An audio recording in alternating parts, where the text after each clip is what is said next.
ನಮಸ್ಕಾರ. ಇವತ್ತು ನಾವು ಸುಮಾರು 2800 ವರ್ಷಗಳಷ್ಟು ಹಿಂದಕ್ಕೆ ಹೋಗಿ 2 ಮಹಾನ್ ನಾಗರಿಕತೆಗಳನ್ನ ಬೆಸೆದ ಒಂದು ದೊಡ್ಡ ರಹಸ್ಯವನ್ನ ಭೇದಿಸೋಣ.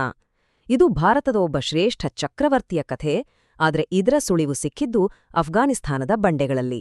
ಬನ್ನಿ, ಈ ರೋಚಕ ಪಯಣ ಶುರು ಮಾಡೋಣ. ಸರಿ, ನಮ್ಮ ಈ ಇಡೀ ಕಥೆಯ ಕೇಂದ್ರ ಬಿಂದುವೇ ಈ ಬಂಡೆಯ ಮೇಲಿನ ಶಾಸನ.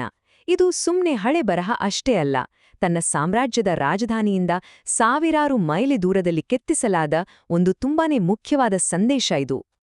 ಇಲ್ಲೇ ನೋಡಿ, ಕಥೆಗೆ ಒಂದು ದೊಡ್ಡ ಟ್ವಿಸ್ಟ್ ಸಿಗೋದು. ಈ ಶಾಸನ ಸಂಸ್ಕೃತದಲ್ಲೋ ಪ್ರಾಕೃತದಲ್ಲೋ ಅಂದ್ರೆ ಯಾವುದೇ ಭಾರತೀಯ ಭಾಷೆಯಲ್ಲಿಲ್ಲ. ಬದಲಿಗೆ ಇದು ಅಲೆಕ್ಸಾಂಡರ್ ಮಹಾಶಯನ ಭಾಷೆಯಲ್ಲಿದೆ. ಹೌದು, ಗ್ರೀಕ್ ಭಾಷೆಯಲ್ಲಿ. ಅದು ತುಂಬಾನೇ ಸುಲಲಿತವಾದ, ತಾತ್ವಿಕವಾದ ಗ್ರೀಕ್ ಭಾಷೆಯಲ್ಲಿ ಬರೆಯಲಾಗಿದೆ. ಹಾಗಾದ್ರೆ ನಮ್ಮ ಮುಂದಿರೋ ಅತಿ ದೊಡ್ಡ ಪ್ರಶ್ನೆ ಇದೆ. ಒಬ್ಬ ಭಾರತೀಯ ಚಕ್ರವರ್ತಿ ತನ್ನ ಸಾಮ್ರಾಜ್ಯದ ಗಡಿಯಲ್ಲಿರೋ ಪ್ರಜೆಗಳಿಗೋಸ್ಕರ ಗ್ರೀಕ್ ಭಾಷೆಯಲ್ಲಿ ಯಾಕೆ ಶಾಸನ ಕೆತ್ತಿಸ್ಬೇಕು? ಈ ಪ್ರಶ್ನೆಗೆ ಉತ್ತರ ಒಬ್ಬ ಯೋಧ ರಾಜನ ರಕ್ತಸಿಕ್ತ ಭೂತಕಾಲದಲ್ಲಿ ಮತ್ತು ಅವನ ಅದ್ಭುತ ಪರಿವರ್ತನೆಯ ಕಥೆಯಲ್ಲಿ ಅಡಗಿದೆ. ಬನ್ನಿ, ಈ ಶಾಸನದ ಹಿಂದಿರೋ ಆ ವ್ಯಕ್ತಿ ಯಾರು ಅಂತ ನೋಡೋಣ. ಅವರೇ ಚಕ್ರವರ್ತಿ ಅಶೋಕ. ಇತಿಹಾಸದಲ್ಲಿ ಇವರಷ್ಟು ಪ್ರಭಾವ ಬೀರಿದವರು ತುಂಬಾನೇ ಕಡಿಮೆ. ಆದ್ರೆ ಅವರ ಆರಂಭದ ದಿನಗಳು ಇವತ್ತು ನೆನಪಿಸ್ಕೊಳ್ಳೋ ಅಶೋಕನಿಗಿಂತ ತುಂಬಾನೇ ಬೇರೆ ಆಗಿತ್ತು. ಅಶೋಕ ಅಂದ್ರೆ ಸುಮ್ನೆ ಒಬ್ಬ ರಾಜ ಅಲ್ಲ, ಆತ ಒಬ್ಬ ಚಕ್ರವರ್ತಿ. ಇವತ್ತಿನ ಭಾರತ, ಪಾಕಿಸ್ತಾನ, ಅಫ್ಘಾನಿಸ್ತಾನ, ಬಾಂಗ್ಲಾದೇಶ ಇವೆಲ್ಲವನ್ನೂ ಒಳಗೊಂಡಿದ್ದ ಒಂದು ಬೃಹತ್ ಮೌರ್ಯ ಸಾಮ್ರಾಜ್ಯದ ಅಧಿಪತಿ. ಆತನ ಅಧಿಕಾರ ಮತ್ತು ಪ್ರಭಾವ ಎಷ್ಟಿತ್ತು ಅಂತ ಊಹೆ ಮಾಡಲು ಕಷ್ಟ. ಇಂಟ್ರೆಸ್ಟಿಂಗ್ ವಿಷಯ ಏನಂದ್ರೆ, ಅಶೋಕ ಸಿಂಹಾಸನಕ್ಕೆ ಬರೋಕ್ಕೂ ಮೊದಲೇ ಮೌರ್ಯರಿಗೂ ಗ್ರೀಕರಿಗೂ ಸಂಬಂಧ ಇತ್ತು. ಆತನ ತಾತ ಚಂದ್ರಗುಪ್ತ ಮೌರ್ಯ ಅಲೆಕ್ಸಾಂಡರ್ನ ಜನರಲ್ ಸೆಲ್ಯೂಕಸ್ ನಿಕೇಟರ್ ಜೊತೆ ಒಂದು ಒಪ್ಪಂದ ಮಾಡ್ಕೊಂಡಿದ್ದ. ಕೆಲವು ಇತಿಹಾಸಕಾರರು ಹೇಳೋ ಪ್ರಕಾರ ಈ ಮೈತ್ರಿಯ ಭಾಗವಾಗಿ ವೈವಾಹಿಕ ಸಂಬಂಧ ಕೂಡ ಏರ್ಪಟ್ಟಿತ್ತು. ಅಂದ್ರೆ ಅಶೋಕನ ವಂಶದಲ್ಲಿ ಗ್ರೀಕ್ ರಕ್ತ ಹರಿತಿತ್ತಾ?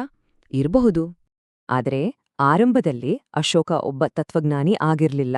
ಬದಲಿಗೆ ತುಂಬನೇ ಮಹತ್ವಾಕಾಂಕ್ಷಿಯಾಗಿದ್ದ. ಅವನಿಗೆ ಚಂಡಾಶೋಕ ಅಂದ್ರೆ ಕ್ರೂರ ಅಶೋಕ ಅನ್ನೋ ಬಿರ್ದಿತ್ತು.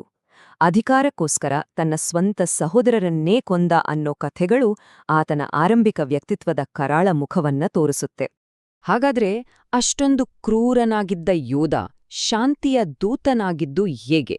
ಉತ್ತರ ಸಿಗೋದು ಒಂದೇ ಒಂದು ಭೀಕರ ಘಟನೆಯಲ್ಲಿ. ಆತನ ಜೀವನದ ದಿಕ್ಕನ್ನೇ ಬದಲಿಸ್ಬಿಟ್ಟ ಒಂದು ಯುದ್ಧದಲ್ಲಿ. ಅದೇ ಇತಿಹಾಸದ ದಿಕ್ಕನ್ನೇ ಬದಲಿಸಿದ ಕಳಿಂಗ ಯುದ್ಧ.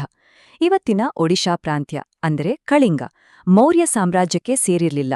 ಅದನ್ನ ಗೆಲ್ಲಲೇಬೇಕು ಅಂತ ಅಶೋಕ ನಿರ್ಧರಿಸಿದ. ಆದ್ರೆ ಆ ಗೆಲುವಿಗೆ ತೆತ್ತ ಬೆಲೆ ಮಾತ್ರ ಊಹೆಗೂ ಮೀರಿದ್ದಾಗಿತ್ತು. 1,00,000. ಯೋಚ್ನೆ ಮಾಡಿ, ಇದು ಯುದ್ಧದಲ್ಲಿ ಸತ್ತವರ ಅಂದಾಜು ಸಂಖ್ಯೆ ಅಷ್ಟೇ. ಇದಕ್ಕಿಂತ ಎಷ್ಟೋ ಪಟ್ಟು ಹೆಚ್ಚು ಜನ ಗಾಯಗೊಂಡ್ರು, ಮನೆ ಮಠ ಕಳ್ಕೊಂಡು ನಿರಾಶ್ರಿತರಾದ್ರು. ಆ ಯುದ್ಧಭೂಮಿ ರಕ್ತದ ಕೆರೆಯಾಗಿತ್ತು. ಆ ಯುದ್ಧಭೂಮಿಯನ್ನ ನೋಡಿದ ಮೇಲೆ ಅಶೋಕನಿಗೆ ತಾನು ಮಾಡಿದ್ದು ಎಂಥ ತಪ್ಪು ಅಂತ ಅರಿವಾಗತ್ತೆ. ಅವನ ಹೃದಯವೇ ಒಡೆದುಹೋದಾಗಾಯಿತು. ಆ ಕ್ಷಣದಲ್ಲೇ ಆತನಿಗೆ ಜ್ಞಾನೋದಯ ಆಯಿತು. ಅವನ ಸ್ವಂತ ಮಾತುಗಳಲ್ಲೇ ಹೇಳೋದಾದ್ರೆ ಅವನಿಗೆ ತೀವ್ರ ಪಶ್ಚಾತ್ತಾಪ ಆಯಿತು. ಇದೇ ಅವನ ಜೀವನದ ಟರ್ನಿಂಗ್ ಪಾಯಿಂಟ್. ಆ ಪಶ್ಚಾತ್ತಾಪದಿಂದಲೇ ಒಂದು ಹೊಸ ಕ್ರಾಂತಿಕಾರಿ ಐಡಿಯಾ ಹುಟ್ಕೊಳ್ಳುತ್ತೆ. ಹಿಂಸೆಯಿಂದ ರಾಜ್ಯವಾಳೋದಕ್ಕೆ ಬದಲಾಗಿ ಅಶೋಕ ಒಂದು ಹೊಸ ದಾರಿಯನ್ನ ಕಂಡ್ಹಿಡ್ದ. ಅದಕ್ಕೆ ಆತ ಕೊಟ್ಟ ಹೆಸರು ಧಮ್ಮ. ಧಮ್ಮ ಅಂದ್ರೆ ಬರೀ ಬೌದ್ಧ ಧರ್ಮದ ಪ್ರಚಾರ ಅಲ್ಲ, ಅದಕ್ಕಿಂತ ದೊಡ್ಡದು. ಪ್ರತಿಯೊಬ್ಬರೂ ಅವರವರ ಧರ್ಮ, ಸಂಸ್ಕೃತಿ ಯಾವುದೇ ಇರಲಿ ಪಾಲಿಸಬಹುದಾದ ಒಂದು ಜೀವನ ವಿಧಾನವದು. ಇದು ಅಶೋಕನ ಸಾಮ್ರಾಜ್ಯಕ್ಕೆ ಒಂದು ಹೊಸ ಅಡಿಪಾಯವಾಯಿತು. ಇವೆಲ್ಲ ಧಮ್ಮದ ಕೆಲವು ಮುಖ್ಯ ತತ್ವಗಳು. ಇವು ಬರೀ ಆದರ್ಶಗಳಾಗಿರ್ಲಿಲ್ಲ. ಅಶೋಕ ಇವನ್ನೆಲ್ಲ ತನ್ನ ಆಡಳಿತದಲ್ಲಿ ಜಾರಿಗೆ ತಂದಿದ್ದ. ಪ್ರಾಣಿಗಳಿಗೋಸ್ಕರ ಹಾಸ್ಪಿಟಲ್ ಕಟ್ಸಿದ್ದ. ಪ್ರಯಾಣಿಕರಿಗೆ ಅನುಕೂಲ ಆಗ್ಲಿ ಅಂತ ದಾರಿಬದಿ ಮರ ನೆಟ್ಟು ಬಾವಿ ತೋಡ್ಸಿದ್ದ. ಸಮಾಜದಲ್ಲಿ ಎಲ್ಲರೂ ಶಾಂತಿಯಿಂದ ಇರಬೇಕು ಅನ್ನೋದು ಅವನ ಗುರಿಯಾಗಿತ್ತು. ಹಾಗಾದ್ರೆ ಈ ಸಂದೇಶವನ್ನ ಜನರಿಗೆ ತಲುಪಿಸಿದ್ದು ಹೇಗೆ? ಅಲ್ಲೇ ಬರೋದು ಅಶೋಕನ ಮಾಸ್ಟರ್ ಪ್ಲಾನ್. ತನ್ನ ಸಾಮ್ರಾಜ್ಯದ ಮೂಲೆ ಮೂಲೆಗಳಲ್ಲಿ ಬಂಡೆಗಳು ಮತ್ತು ಕಂಬಗಳ ಮೇಲೆ ಈ ಧಮ್ಮದ ಸಂದೇಶವನ್ನ ಕೆತ್ತಿಸಿದ. ಇವು ಒಂದ್ ರೀತಿ ಪ್ರಾಚೀನ ಕಾಲದ ಬೃಹತ್ ಬಿಲ್ಬೋರ್ಡ್ಗಳಿದ್ದ ಹಾಗೆ. ಸರಿ, ಈಗ ನಮ್ಮತ್ರ ಎಲ್ಲ ಸುಳಿವುಗಳೂ ಇವೆ. ಶಂಕಿತ ಯಾರೋ, ಅವನ ಉದ್ದೇಶ ಏನಾಗಿತ್ತು, ಅವನ್ ಕಂಡುಕೊಂಡ ಪರಿಹಾರ ಏನು, ಎಲ್ಲವೂ ಗೊತ್ತು. ಈಗ ನಾವು ವಾಪಸ್ ನಮ್ಮ ಮೊದಲ ಪ್ರಶ್ನೆಗೆ ಬರೋಣ. ಅಫ್ಘಾನಿಸ್ತಾನದಲ್ಲಿ ಸಿಕ್ಕ ಆ ಗ್ರೀಕ್ ಶಾಸನದ ಹಿಂದಿನ ರಹಸ್ಯವಾದರೂ ಏನು? ಉತ್ತರ ತುಂಬಾನೇ ಸರಳ ಆದ್ರೆ ಅದ್ಭುತ. ಅಶೋಕ ತನ್ನ ಸಾಮ್ರಾಜ್ಯದ ಗಡಿಯಲ್ಲಿ ವಾಸಿಸ್ತಿದ್ದ ಗ್ರೀಕ್ ಸಮುದಾಯಗಳ ಜೊತೆ ಅವರದೇ ಭಾಷೆಯಲ್ಲಿ ನೇರವಾಗಿ ಮಾತಾಡ್ತಿದ್ದ. ಯಾಕಂದ್ರೆ ಅವನ ಧಮ್ಮದ ಸಂದೇಶ ಎಲ್ಲರಿಗೂ ಅರ್ಥವಾಗ್ಬೇಕಿತ್ತು. ಇದು ಅವನ ಆಡಳಿತದಲ್ಲಿದ್ದ ಸಾಂಸ್ಕೃತಿಕ ವೈವಿಧ್ಯತೆಗೆ ಆತ ಕೊಟ್ಟ ಗೌರವ. ಅಶೋಕನ ಸಂದೇಶ ಗ್ರೀಕರಿಗೆ ಯಾಕಿಷ್ಟು ಇಷ್ಟವಾಯಿತು ಗೊತ್ತಾ? ಯಾಕಂದರೆ ಅವನ ಹಲವಾರು ತತ್ವಗಳು ಅವರ ಫಿಲಾಸಫಿಗೆ ತುಂಬಾನೇ ಹತ್ರವಾಗಿತ್ತು. ನಮ್ಮ ಚಕ್ಕವತ್ತಿನ್ ಅನ್ನೋ ಆದರ್ಶ ರಾಜನ ಕಲ್ಪನೆ ಪ್ಲೇಟೋನ ಫಿಲಾಸಫರ್ ಕಿಂಗ್ ಅನ್ನೋ ಕಲ್ಪನೆಯನ್ನ ಹೋಲ್ತಿತ್ತು. ಹಾಗೇನೇ ಅಹಿಂಸೆ ಮತ್ತು ಸಸ್ಯಾಹಾರದ ಬಗ್ಗೆ ಅಶೋಕನ ಮಾತುಗಳು ಗ್ರೀಕ್ ಪೈಥಾಗೋರಿಯನ್ ಚಿಂತನೆಗಳನ್ನೇ ಪ್ರತಿಧ್ವನಿಸ್ತಾ ಇತ್ತು. ಈ ಸಾಂಸ್ಕೃತಿಕ ವಿನಿಮಯದಿಂದ ಏನಾಯ್ತು ಗೊತ್ತಾ?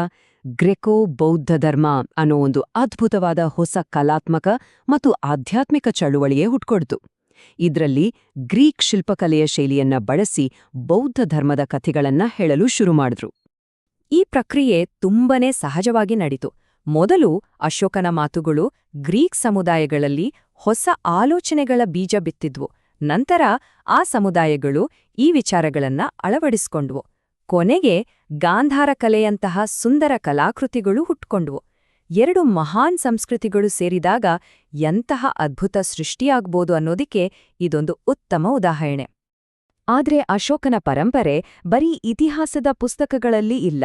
ಅದು ಇವತ್ತಿಗೂ ನಮ್ಮ ಜೊತೆಗೇ ಇದೆ, ನಮ್ಮ ಕಣ್ಣು ಮುಂದೇ ಇದೆ. ಅದರ ಅತ್ಯಂತ ಶಕ್ತಿಶಾಲಿ ಚಿಹ್ನೆ ಆಧುನಿಕ ಭಾರತದ ಗುರುತಿನ ಒಂದು ಪ್ರಮುಖ ಭಾಗವಾಗಿದೆ. ಹೌದು, ನಾವು ನೋಡೋ ಭಾರತದ ರಾಷ್ಟ್ರೀಯ ಲಾಂಛನ ಇದೆಯಲ್ಲ, ಅದು ಸಾರಾನಾಥದ ಅಶೋಕ ಸ್ತಂಭದಿಂದ ತೆಗೆದುಕೊಂಡಿದ್ದು.